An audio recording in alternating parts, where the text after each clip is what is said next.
In Red Sky City, Cyberpunk Conspiracy Phase 3 Episode 2, our heroes returned to Night City with the Deep 4 module in their possession. It was protected by layers of advanced encryption and explosive countermeasures, so they couldn't just brute force the password. Fortunately, they had a lead. Rocklin Augmentix, a high-end developer of cybernetics and fashion wear, was throwing a very exclusive party hosted by Liam Madras, their senior vice president of corporate countermeasures. Some of our team already had a history with Liam. The Frizz discovered documents when her parents worked for Rocklin years ago, linking the company to Arasaka, illegal activity. And she believes that it was none other than Liam Madras who led to the disappearance of her parents and her flight shortly afterwards. Furthermore, the Frizz believes that Liam Madras is connected directly to the conspiracy. The documents she discovered in Rocklin's systems contain the D6 finance code found in the financials of all the corporations that have a hand in this nebulous conspiracy. If anybody's going to have the secrets to hack into the Deep 4 module, it's Liam Madras. The team can get into the party, hack into his system, steal something, or force him to give up the password. They have a chance to unlock Deep 4 and discover the truth behind the conspiracy.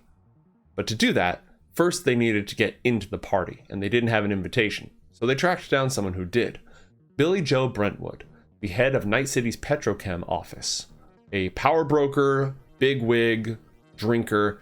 They found him at Club Atlantis, and when they got there, he already had company.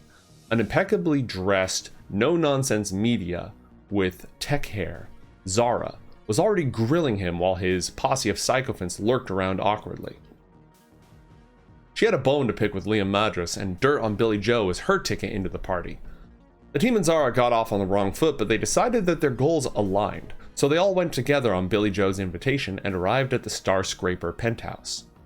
The party was a who's who of Night City's elusive power brokers.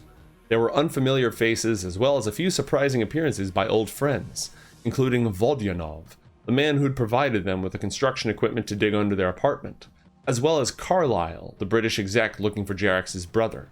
As they tried to mingle and blend in, they were in danger of blowing their cover. And Zara just took things into her own hands. She walked straight up to Liam Madras and demanded that he reveal Rocklin's illegal activities and connections to Arasaka. The ruthless exec in the heart of his power just told his goons to open up the windows and throw her off the Starscraper, hundreds of meters above the street, to her death. Zara packs a mean punch though, and she turned the table on the bodyguards, throwing them out the window, screaming into the darkness. Things were obviously getting a little bit hot. Jerax drew his monokatana and joined the fray. Security initiated a lockdown. The situation just spiraled out of control. Inside the penthouse, as things were going into lockdown, Natalie was nervously drinking one champagne after the other, getting a little bit buzzed, networking with bigwigs, and running interference for the Frizz, who was using her cover identity, a party girl socialite, to hack into Liam's network. The defenses were tough, and she took an absolute mental beating. Faced with swarms of black ice programs and a hostile netrunner, she decided to just bolt for the bottom of the network, dodging defenses and cracking passwords with the hounds of hell on her heels.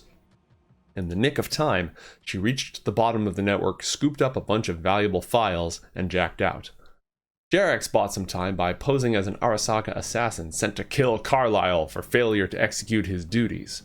Seemed to confuse the British exec more than anything else, and just before he left, Jerax dramatically dropped his disguise, revealing his true identity, and that threw Carlyle for even more of a loop.